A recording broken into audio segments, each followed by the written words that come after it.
2017, je n'y connais rien en immobilier. Je me fais refuser par 2 banques et pourtant, quelques mois plus tard, j'achète mon tout premier bien, puis un deuxième, puis un troisième. Aujourd'hui, presque 10 ans après, ces 3 appartements tournent toujours. Ils ont pris énormément de valeur et ils m'ont appris tout ce que je sais sur l'investissement locatif. Dans cette vidéo, je vous montre exactement comment je les ai trouvés, combien je les ai payés, les erreurs que j'ai faites, les bons coups que j'ai eus et surtout les leçons que vous pouvez appliquer dès aujourd'hui si vous voulez vous lancer. Et ne t'inquiète pas, on va pas redire ce qu'on a dit dans la dernière vidéo. C'est parti. Premier investissement. Donc aujourd'hui, je vais vous présenter mon tout premier investissement immobilier. Et honnêtement, quand je repense à cette période-là, je me rends compte que je partais vraiment de zéro. On est en 2017, je commence à m'intéresser sérieusement à l'immobilier, mais à ce moment-là, je ne sais même pas encore quel type de bien je veux acheter. Je regardais un peu tout, des studios, des grands appartements, différents secteurs. Et finalement, ce qui m'a le plus aidé au début, ça a été de faire énormément de visites. Franchement, j'en ai fait beaucoup, parce qu'au-delà de chercher un bien, ça m'a surtout permis de comprendre mon marché local, comprendre ce qui se loue bien, comprendre ce qui plaît aux gens, comprendre ce qui est rentable, et surtout comprendre quel bien garde de la valeur avec le temps. Petit à petit, je me suis rendu compte qu'il y avait un type de bien qui ressortait vraiment du lot, selon moi. Les petites surfaces. Mais attention, pas les mini-studios de 15 ou 20 mètres carrés. Moi, j'aimais bien les logements d'environ 30-35 mètres carrés minimum. Parce qu'à partir de cette surface-là, on peut vraiment créer quelque chose d'agréable. On peut faire un vrai coin nuit, on peut avoir un vrai espace salon, un espace repas et une belle décoration. Et surtout, ce type de logement est beaucoup plus liquide. Ça veut dire que ça se loue facilement, mais aussi que ça se revend beaucoup plus facilement par la suite. Et ça, quand on investit, c'est extrêmement important. Donc, une fois que j'avais compris la stratégie que je voulais suivre,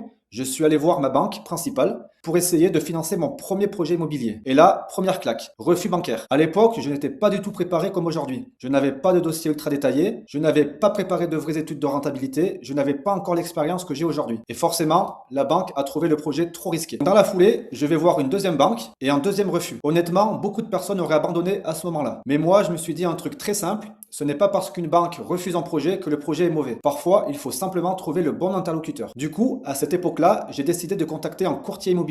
Alors avec du recul, oui, ça représente un coût supplémentaire. Aujourd'hui, peut-être que je ferais différemment, voire sans. Mais honnêtement, il m'a énormément aidé au démarrage. Parce qu'il m'a orienté vers une banque locale qui, elle, a accepté de me faire confiance. Et grâce à ça, j'ai pu acheter mes 3 premiers biens immobiliers dans cette même banque. Donc finalement, ce premier refus bancaire, c'était presque une bonne chose. Et le premier bien que j'achète, ce n'était même pas un appartement, c'était un bureau. Donc là, on est sur un bureau situé au premier étage d'une petite copropriété. Et ça, justement, c'est un point très important quand vous achetez un bien immobilier en copropriété. Il y a énormément de choses à vérifier avant d'acheter. Déjà, moi, ce que j'aime bien faire personnellement, c'est aller voir l'immeuble par moi-même. Je regarde l'état des communs, je regarde les boîtes aux lettres, je regarde si l'immeuble est entretenu correctement sur l'extérieur. Parce qu'en général, ça donne déjà une première idée de la gestion de la copropriété. Ensuite, il faut absolument demander les 3 dernières assemblées générales. Ça, c'est hyper important. Parce que ça permet de voir s'il y a des travaux déjà votés ou des travaux qui risquent d'arriver dans les prochaines années. Par exemple, toiture, façade, isolation extérieure. Parce qu'il faut comprendre une chose. Si vous achetez un appartement pas cher, mais que dans 2 ans, 3 ans, vous avez 15 000 ou 20 000 euros de travaux de copropriété, ce n'est plus du tout la même opération. Il faut aussi vérifier s'il y a des procédures en cours. Par exemple, des copropriétaires qui ne payent pas leurs charges. Parce que ça aussi, c'est un très mauvais signal. Ça veut dire que la copropriété peut devoir engager des procédures, prendre des avocats, avoir des difficultés financières. Et ça montre souvent une mauvaise gestion globale de l'immeuble. Personnellement, je préfère largement les petites copropriétés, éviter les énormes structures avec 20, 30, 50 lots, parce qu'en général, il y a plus de problèmes et souvent des coûts supplémentaires avec les ascenseurs, les gros entretiens, les espaces verts, etc. Il y a aussi un point extrêmement important que beaucoup de gens oublient complètement, le règlement de copropriété. Surtout si vous voulez faire de la location courte durée ou du Airbnb. Il faut absolument vérifier une phrase très précise dans le règlement de copropriété. Si vous voyez écrit usage bourgeois exclusivement ou habitation bourgeoise exclusive, ça peut vous interdire totalement la location courte durée dans l'immeuble. Et ça, beaucoup de personnes l'oublient complètement au moment d'acheter. Donc faites vraiment attention à ça. Ensuite, une fois le bien acheté, j'ai complètement transformé ce bureau. Je l'ai acheté 24 000 euros et derrière, j'ai fait environ 10 000 euros de travaux. Donc là, on a tout refait. Isolation, placo, électricité, plomberie, décoration. Le but, c'était vraiment de créer un logement avec une vraie ambiance. Et à cette époque-là, j'ai décidé de partir sur le concept de Love Room. Donc en gros, un appartement avec une ambiance un peu premium, détente, cocooning. J'ai installé un balnéo 46G avec cascade, un sauna infrarouge, des lumières d'ambiance pilotables avec télécommande. Et ça, c'est quelque chose que les gens adorent dans ce type de logement. Il y a aussi un point auquel je fais toujours attention dans mes investissements. Je pense toujours à la sortie avant même l'entrée. C'est-à-dire que même si aujourd'hui le logement est exploité en love room, j'ai fait en sorte qu'il puisse redevenir facilement un appartement classique. Et ça, c'est extrêmement important. Par exemple, ici, je peux très facilement retirer les équipements, recréer un coin chambre avec une cloison ou un claustrat et transformer le logement en appartement classique pour de la location courte durée ou longue durée. Donc je garde toujours plusieurs stratégies possibles selon l'évolution du marché. Donc maintenant, je vais vous présenter ce que j'ai appris sur mon deuxième bien immobilier. Et celui-ci, honnêtement, je pense que c'est le bien qui m'a vraiment confirmé que j'étais sur la bonne voie. Cet appartement est situé sur une place très emblématique de ma ville.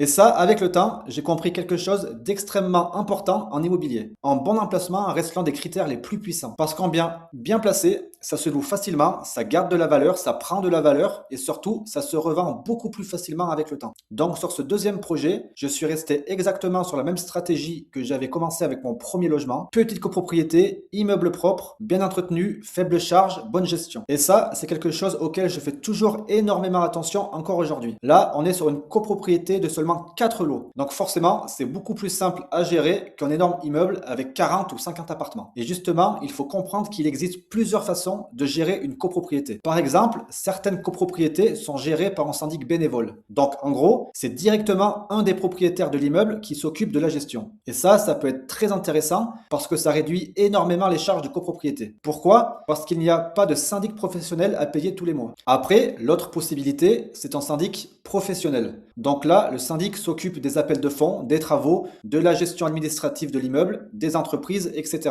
C'est plus confortable en termes de gestion, mais forcément, ça représente un coût supplémentaire. Et au niveau des charges de copropriété, beaucoup de personnes ne comprennent pas comment cela fonctionne. En réalité, les charges sont calculées selon les tantièmes. Donc plus votre appartement est grand, par exemple, un appartement de 30 mètres carrés payera moins de charges qu'un appartement de 100 mètres carrés dans le même immeuble. Donc ça aussi, c'est important à comprendre quand on investit. Sur cette copropriété-là, tout était propre, bien entretenu, les assemblées générales étaient bonnes. On voyait que les petits travaux étaient faits régulièrement pour éviter que l'immeuble se dégrade avec le temps. Et ça, c'est un très bon signal. Faible charge, pas de procédure en cours, bonne gestion globale. Donc forcément, ça cochait énormément de cases pour moi. Par contre, sur ce logement-là, il y avait une particularité importante. Je ne pouvais pas faire de location courte durée. Pourquoi? Parce que dans le règlement de copropriété, il y avait la fameuse phrase dont je vais vous parler tout à l'heure. La clause qui interdit les activités de type Airbnb ou location saisonnière. Donc sur ce bien-là, je savais dès le départ que ce serait de la location longue durée. Mais honnêtement, ça ne me dérangeait pas du tout. Parce que l'emplacement était tellement bon que je savais très bien qu'il se louerait très facilement. Et surtout, je savais aussi qu'il prendrait de la valeur avec le temps. Et justement, ça m'amène à un autre conseil extrêmement important. Toujours regarder ce qu'il va se passer autour du bien dans les années à venir. Ça, énormément de personnes ne le font pas. Avant d'acheter ce logement, j'étais allé voir les projets de la mairie et la zone de voisinage. Et ça, c'est hyper important. Parce que quand on achète à côté d'un terrain vide, d'une place, d'un bâtiment abandonné ou d'une grande zone de développement, vous devez savoir ce qui va être construit ou modifié autour. Ça peut être une énorme opportunité, comme ça peut devenir une catastrophe. Et là, justement, j'avais vu que la mairie prévoyait de refaire entièrement la place. Nouveaux pavés, nouvelles peintures, fontaines, réaménagement complet. Donc je savais déjà que ce type de travaux allait automatiquement valoriser le secteur. Et forcément, valoriser mon appartement également. Il faut toujours essayer de réfléchir sur le long terme. Ne pas seulement regarder le bien aujourd'hui, mais essayer d'imaginer le quartier dans 5 ans ou 10 ans. Et ce logement-là, je l'ai trouvé grâce au réseau que je commençais à développer avec les agents immobiliers. Et ça aussi, c'est extrêmement important en immobilier. Parce qu'au bout d'un moment, quand les agents voient que vous êtes sérieux, réactif et capable d'acheter, ils commencent à vous appeler avant même les annonces. Et là, c'est exactement ce qu'il s'est passé. L'agent immobilier m'a présenté ce logement avant même qu'il soit publié sur Le Bon Coin. Donc forcément, ça donne un énorme avantage. Le logement se trouvait au premier étage et honnêtement, sur celui-ci, je n'avais pas énormément de travaux à faire. J'ai principalement refait les peintures, j'ai changé la cuisine et ensuite j'ai tout meublé et décoré. Mais justement, en parlant de cuisine, c'est aussi une des erreurs que j'ai faites sur mes premiers investissements. À l'époque, comme je n'avais pas énormément de trésorerie, j'essayais d'économiser un maximum. Donc je prenais des cuisines en kit sur internet ou dans les magasins type Brico Dépôt. Alors oui, ça permettait de réduire un peu le budget au départ, mais honnêtement, avec le recul, la qualité n'a rien à voir. J'étais obligé de renforcer certains meubles pour que ça tienne correctement dans le temps. Aujourd'hui, sur tous mes projets immobiliers, je passe directement par un cuisiniste. C'est beaucoup plus qualitatif, plus solide, plus durable, et au final, la différence de prix n'est pas aussi énorme qu'on pourrait le penser. Donc ça fait partie des choses que je ne referai plus aujourd'hui. Au début, forcément, quand on démarre, on essaie souvent d'économiser partout, et ça fait aussi partie de l'apprentissage. Donc au final, sur ce logement là, je l'ai acheté 32 000 euros et aujourd'hui, il est loué 580 euros par mois. Et ce qui a été très intéressant sur ce projet-là aussi, c'est le financement bancaire. Parce qu'à l'époque, j'avais obtenu un différé partiel pendant 2 ans. Et ça, énormément de gens ne connaissent même pas ce système. En gros, pendant le différé partiel, je ne payais pratiquement que les intérêts bancaires et l'assurance. Comme les travaux avaient été faits rapidement, environ 3 mois, ça m'a permis, pendant presque 2 ans, d'avoir un crédit extrêmement faible. J'ai payé seulement environ 80 € par mois. Et ensuite, une fois le différé terminé, mon crédit est remonté à la normale, à environ 178 € par mois.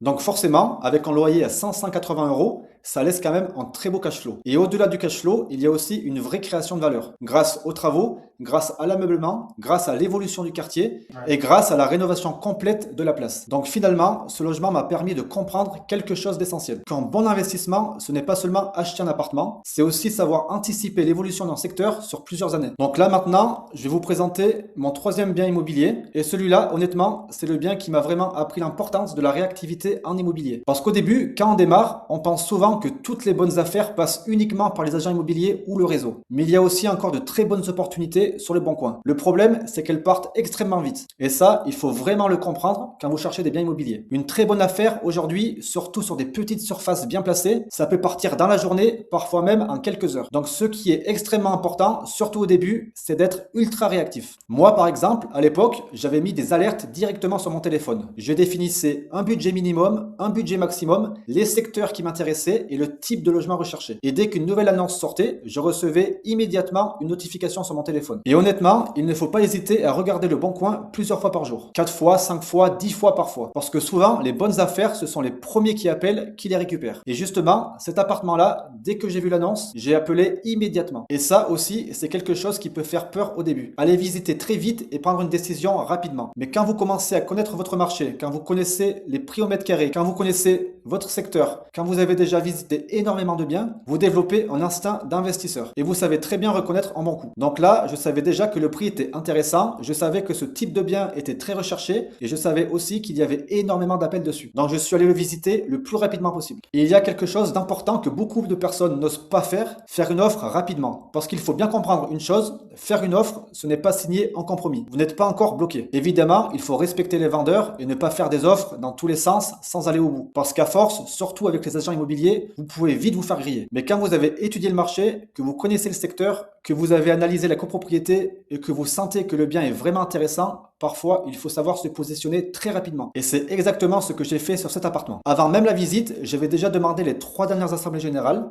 pour vérifier toute la copropriété. J'avais regardé l'état de l'immeuble, l'entretien des communs, les éventuelles procédures et une fois sur place, j'ai compris tout de suite que c'était une bonne opportunité. Donc j'ai fait l'offre directement. Et honnêtement, j'ai bien fait. Parce que pendant la visite, le propriétaire recevait déjà énormément d'appels. Je savais très bien que cet appartement allait partir extrêmement vite. Donc finalement, la réactivité a clairement fait la différence sur ce projet-là. Et ce logement, je l'ai acheté 31 000 €. Il fait environ 38 mètres carrés. Et honnêtement, quand je regarde les prix aujourd'hui, en 2026, dans ma ville, trouver ce type de bien à ce prix-là est devenu quasiment impossible. Parce qu'entre-temps, le marché a énormément évolué, le prix au mètre carré a augmenté, la demande a explosé. Donc forcément, avec le recul, je me rends compte que c'était une très belle opération. Par contre, il y avait quand même un point important à anticiper. Je savais que la copropriété allait devoir refaire les façades avant et arrière dans les années suivantes. Et forcément, ça jouait aussi sur le prix du bien à l'époque. Donc ça, je l'avais intégré dès le départ dans mon calcul. Encore une fois, c'est important de toujours essayer de voir plus loin que simplement le prix d'achat. Le logement se trouvait dans une petite copropriété de 6 propriétaires. Mon appartement était au premier étage, traversant, et ça, c'est super agréable dans ce type de logement parce qu'on a plus de luminosité et une meilleure circulation de l'air. Les fenêtres étaient déjà en double vitrage, et ça aussi, c'est quelque chose qu'il faut vérifier. Comme le tableau électrique. Vérifier qu'il soit aux normes,